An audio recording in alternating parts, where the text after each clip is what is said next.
नमस्कार दोस्तों, आप सभी का स्वागत है। हमारे चैनल प्राचीन ज्ञान उपाय में हम आपको जीवन की एक ऐसी सच्चाई के बारे में बताने जा रहे हैं जो अक्सर आपको कोई भी नहीं बताता है, और यदि यह गलतियां आप भी कर रहे हो तो आपको जिंदगी भर पछताना पड़ेगा। दोस्तों, आज 2023 चल रहा है और मुझे ऐसा लगता है कि भारत में शायद ही कोई ऐसा घर होगा जिसमें पूजा घर नहीं होगा। और पूजा घर वह स्थान होता है जहां से घर में सकारात्मक ऊर्जा का संचार होता है। इसलिए आपका पूजा घर वास्तु के हिसाब से ऐसा होना चाहिए जो आपके घर में सकारात्मक ऊर्जा का संचार बेहतर तरीके से कर पाए। अगर दोस्तों आप भगवान के ऊपर सच्ची श्रद्धा रखते हो और भगवान को सच्चे दिल से पूछते हो तो इस वीडियो से जुड़ जाना। आज आपको बहुत कुछ मिलने वाला है, और आज नहीं तो कल या फिर और कभी ना कभी दोस्तों यह बात आप लोगों को जानना ही पड़ेगी।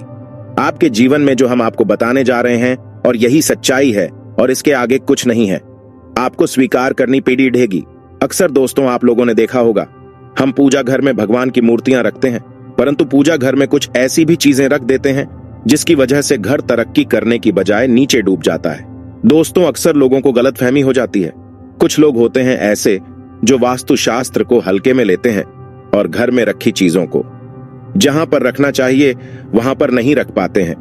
दोस्तों, पूजा घर में 3 चीजों का रखना होता है। अशुभद्धन का हो जाता है ना, मां लक्ष्मी ऐसे घर का कर देती है। इसी के साथ इस वीडियो में हम जानेंगे उन 3 विशेष चीजों के बारे में जिनका पूजा घर में होना है बेहद आवश्यक। अगर घर में सुख, समृद्धि व धन की कामना करते हैं तो ये 3 चीजें पूजा घर में होनी जरूरी है। दोस्तों, स्वयं भगवान श्री कृष्ण ने बताया है, प्रत्येक मनुष्य अपने घर में एक छोटा सा पूजा घर अथवा मंदिर अवश्य बनाता है, जिसके अंदर वह अपने सभी प्रिय देवी देवता तथा उनसे जुड़ी महत्वपूर्ण चीजें श्रद्धा भाव के साथ रखता है। वह अपने मंदिरों में देवी देवताओं की तस्वीरें, पूजा पाठ का सामान इत्यादि चीजों को भी रख देते हैं। परंतु हमारे शास्त्रों में मंदिर के अंदर कुछ चीजें रखना जितना फलदायक होता है, उतना ही कुछ चीजों का रखना अमंगल और अशुभ होता है। दोस्तों, आपके पास अभी जितने भी काम है उनको साइड में रख दीजिए। ध्यानपूर्वक जो आपको बताया जा रहा है उसे देखिए और सुनिए। यह कुछ वस्तुएं ऐसी हैं जिनसे घर में नकारात्मकता बनी रहती है और लड़ाई झगड़े, क्लेश और नुकसान ही नुकसान होता है। आज हम जानेंगे ऐसी ही अशुभ चीजों के बारे में जिन्हें कई लोग जाने अनजाने में घर के मंदिर में रख देते हैं। अगर आपके भी मंदिर में ऐसी चीजें रखी हुई हैं तो उन्हें तुरंत वहां से हटाकर किसी दूसरे स्थान पर रख दे, लेकिन पूजा घर में भूल से भी ना रखें। लोग ऐसा इसलिए करते हैं क्योंकि उन्हें लगता है कि ये चीजें धार्मिक हैं और इनकी भी पूजा की जा। दोस्तों, भगवान श्री कृष्ण कहते हैं कि कलयुग में मनुष्य कुछ अशुद्ध चीजों को धार्मिक मानकर उनकी पूजा करेगा, जिसे शास्त्रों में वर्जित माना गया है। भगवान श्री कृष्ण ने इसकी भविष्यवाणी पहले ही की हुई थी कि कलयुग में मनुष्य धार्मिक और अशुभ चीजों की भी पूजा करेगा। दोस्तों, सबसे पहले बात दीपक और धूप। दोस्तों, भारत की परंपरा मिट्टी से जुड़ी हुई है, इसीलिए मंदिर में पारंपरिक मिट्टी का दीपक अवश्य होना चाहिए। अगर आप मिट्टी का दीपक नहीं रख सकते हैं तो धातु के दीपक का उपयोग करें। अगर भगवान में आपकी आस्था ज्यादा हो तो आप उपला रखकर गुड़ और घी का धूप भी दे सकते हैं। ऐसा करने से घर में सुख शांति बनी रहती है। दूसरी चीज है स्वास्तिक। घर के मंदिर में स्वास्तिक अवश्य होना चाहिए, या तो आप इसे रोली से बना लें, क्योंकि स्वास्तिक आपके घर की शक्ति, सौभाग्य, समृद्धि और शुभता का प्रतीक माना जाता है। यही मुख्य कारण है कि कोई भी शुभ कार्य करने से पहले स्वास्तिक का चिन्ह अवश्य बनाया जाता है। तीसरी चीज है कलश। भगवान श्री कृष्ण कहते हैं, कलश सुख और समृद्धि का प्रतीक है। अपने मंदिर में रोली कुमकुम से स्वस्तिक बनाकर उस पर मंगल कलश अवश्य रखें। ऐसा करने से घर में सदैव समृद्धि बनी रहती है और ऐश्वर्य की प्राप्ति होती है। चौथी चीज है शंख। बहुत ही कम लोग जानते हैं कि शंख की उत्पत्ति समुद्र मंथन के 14 रत्नों के साथ हुई थी। इसी कारण से शंख मां लक्ष्मी को अत्यंत प्रिय है। शंख की ध्वनि से सकारात्मक ऊर्जा का भी संचार होता है, इसीलिए मंदिर में शंख अवश्य होना चाहिए। शंख के घर में उपस्थिति से मां लक्ष्मी भी प्रसन्न होती है और उस घर में कभी भी धन की कमी महसूस नहीं होती। 5वीं चीज है घंटी। मंदिर में आपने घंटी अवश्य देखी होगी, क्योंकि घंटी को शुभ माना जाता है। इसीलिए जब घर के मंदिर में घंटी की आवाज होती है, वहां का वातावरण शुद्ध और पवित्र बनता है। जिस घर में पूजा के दौरान घंटी बजाई जाती है, उस घर के आसपास की सभी नकारात्मक शक्तियां दूर हो जाती हैं। और साथ ही सुख समृद्धि के द्वार खुलने लगते हैं। तो दोस्तों, ये है वो वस्तुएं जिन्हें घर के मंदिर में जरूर रखना चाहिए। आइए आप जान लेते हैं कि घर के मंदिर में कौन सी चीजें कभी भी नहीं रखनी चाहिए। सबसे पहली बात, गणेश जी की विषम संख्या में मूर्ति 2। पूजा घर में कभी भी गणेश जी की मूर्ति 1, 3 अथवा 5 ऐसी विषम संख्या में ना रखें। अपने मंदिर में गणेश जी की केवल 2 मूर्तियां रखें, इसे शुभ माना जाता है। अगर आप अपने मंगल की कामना करते हैं तो गणेश जी की मूर्ति मुख्य द्वार पर अंदर की तरफ मुख करके लगा ले। कई लोग यह गलती करते हैं कि मुख्य द्वार पर गणेश जी की मूर्ति बाहर की ओर मुख करके लगा देते हैं, जिससे उन्हें काफी नुकसान का सामना करना पड़ी देता है। अगर आप चाहे तो मुख्य द्वार के दोनों ओर लगा दे या फिर मुख्य द्वार के अंदर की ओर लगाइए, लेकिन खाली बाहर की ओर कभी भी नहीं लगाना चाहिए। दूसरी चीज, टूटे हुए चावल खाली बाहर की और कभी भी नहीं लगाना चाहिए। दूसरी चीज, टूटे हुए चावल अपने मंदिर में कभी भी टूटे हुए चावल न रखें। इसके साथ ही पुराने चढ़ाए हुए चावल अधिक समय तक न रखें, यह नकारात्मक ऊर्जा फैलाते हैं। यह बात भी ध्यान रहे कि आप मंदिर में रखने वाले चावलों का इस्तेमाल हल्दी में भिगोकर ही करें, इससे अधिक शुभ परिणाम मिलेंगे। तीसरी चीज है पूर्वजों की तस्वीर।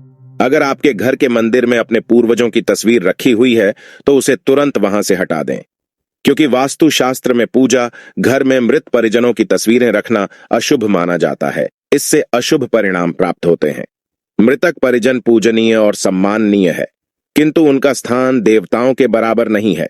मृत परिजनों की तस्वीर घर के पूजा घर में रखने से पूजा घर का वातावरण भी नकारात्मक बन जाता है, जिसका अशुभ परिणाम हमें भुगतना पड़ देता है। कई लोग साधु संतों की मूर्तियां अथवा साधु संतों की तस्वीरें भी पूजा घर में रख देते हैं, लेकिन ऐसा करना अशुभ माना जाता है। अगर आप किसी साधु संत को मानते हैं तो उनकी तस्वीर दीवार पर लगा सकते हैं, लेकिन पूजा घर में भूल से भी न रखें। भैरव जी और शनिदेव की मूर्ति ना तो घर के मंदिर में भैरव जी, शनिदेव अथवा काली माता की मूर्तियां भी नहीं रखनी चाहिए। इसी के साथ ही माता लक्ष्मी की खड़ी हुई मूर्ति की भी पूजा नहीं करना चाहिए। माता लक्ष्मी सदैव ही बैठी हुई मुद्रा में होनी चाहिए। इस प्रकार से हमें पूजा घर में इन मूर्तियों को नहीं रखना चाहिए। आइए अब जानते हैं उन विशेष वस्तुओं के बारे में जो आपके पूजा घर में जरूर होनी चाहिए। इन चीजों के पूजा घर में होने से घर में होती है धन की वर्षा। मां लक्ष्मी करती है ऐसे घर में स्थायी रूप से वादमुक्त। तो पहली चीज है गंगा जल। हमारे शास्त्रों में गंगा जल को अत्यंत पवित्र माना गया है, इसीलिए पूजा घर में गंगा जल का होना अत्यंत आवश्यक है। गंगा नदी सभी पापों को नष्ट करने वाली तथा सभी व्याधियों का नाश करने वाली है। इसीलिए अगर आपके पूजा घर में एक तांबे के छोटे से पात्र में आप गंगा जल भरकर रखते हैं तो इससे आपके पूजा घर की शुद्धता बनी रहेगी और आपको आपकी पूजा का संपूर्ण फल प्राप्त होगा। दोस्तों, दूसरी चीज है कलश। शास्त्रों में कलश को पूर्णता का प्रतीक माना गया है। चाहे वह सत्यनारायण की पूजा हो, दीपावली हो, नवरात्रि का पर्व हो या फिर किसी भी प्रकार का उत्सव हो तथा मांगलिक कार्य हो, कलश की स्थापना किए बिना सब कुछ अधूरा माना गया है। पूजा में कलश का उपयोग देवताओं का आह्वान करने के लिए किया जाता है। ईश्वर के सामने तांबे के कलश में पानी भरकर रखना इतना शुभ होता है कि अगर हम अपनी रोज की पूजा करते समय भगवान के सामने तांबे के कलश में पानी भरकर रखें तो उसका चमत्कारी प्रभाव हमें अवश्य देखने को मिलता है। इसीलिए मुख्य रूप से तांबे के कलश का उपयोग करें। पूजा में अगर किसी सामग्री की कमी रह जाए तो परेशान ना हो या पूजा बीच में ना छोड़ें। ऐसे में भगवान को चावल और फूल चढ़ाएं और मन में ही उस चीज का ध्यान करें। प्लास्टिक की बोतल में या किसी भी अपवित्र धातु के बर्तन में गंगा जल कभी भी नहीं रखना चाहिए। अपवित्र धातु जैसे एल्यूमिनियम और लोहे से बने बर्तन गंगा जल तांबे के बर्तन में रखना शुभ रहता है। केतकी का फूल शिवलिंग पर अर्पित नहीं करना चाहिए। किसी भी पूजा में मनोकामना की सफलता के लिए दक्षिणा अवश्य चढ़ानी चाहिए।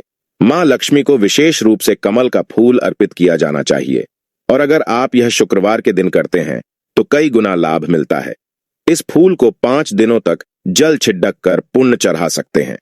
हमेशा इस बात का ध्यान रखें कि कभी भी दीपक से दीपक नहीं जलाना चाहिए। दोस्तों, शास्त्रों के अनुसार जो व्यक्ति दीपक से दीपक जलाते हैं वह रोगी होते हैं। घर के मंदिर में सुबह और शाम को दीपक अवश्य लगाएं। एक दीपक घी और एक दीपक तेल का जलाना चाहिए। पूजा में दीपक सही जगह रखना चाहिए। घी का दीपक हमेशा दाईं तरफ तेल का दीपक हमेशा बाईं तरफ रखें। जलपात्र, घंटा, धूपदान जैसी चीजें हमेशा बाईं तरफ रखनी चाहिए। घर पर पूजा करते समय खड़े होकर पूजा ना करें और ना ही सीधे जमीन पर बैठकर पूजा करें। पूजा करने से पहले हमेशा आसन बिछाएं और आसन में बैठकर ही पूजा करें। इसके साथ ही बिना सिर ढके भी पूजा नहीं करनी चाहिए। स्त्री हो या पुरुष, पूजा करते समय हमेशा सिर को दुपट्टे या फिर रूमाल से ढकना चाहिए। दोस्तों, घर पर पूजा करते समय खड़े होकर पूजा ना करें और ना ही सीधे जमीन पर बैठकर पूजा करें। पूजा करने से पहले हमेशा आसन बिछाएं और आसन में बैठकर ही पूजा करें। इसके साथ ही बिना सिर ढके भी पूजा नहीं करनी चाहिए। स्त्री हो या पुरुष, पूजा करते समय हमेशा सिर को दुपट्टे या फिर रूमाल से ढकना चाहिए।